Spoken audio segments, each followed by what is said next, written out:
Ingredients you need in making your Nigerian chinchin: sieve your flour, 1 cup of flour, add 1 tablespoon of butter, mix together till it look like breadcrumbs. Add half teaspoon of baking powder.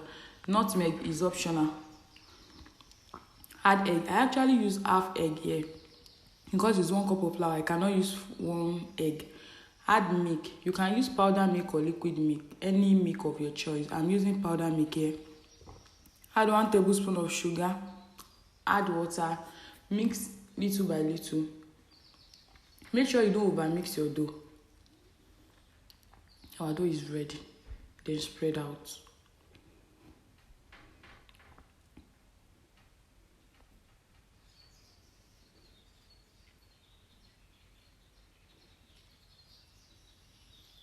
Make sure your dough is not too thick.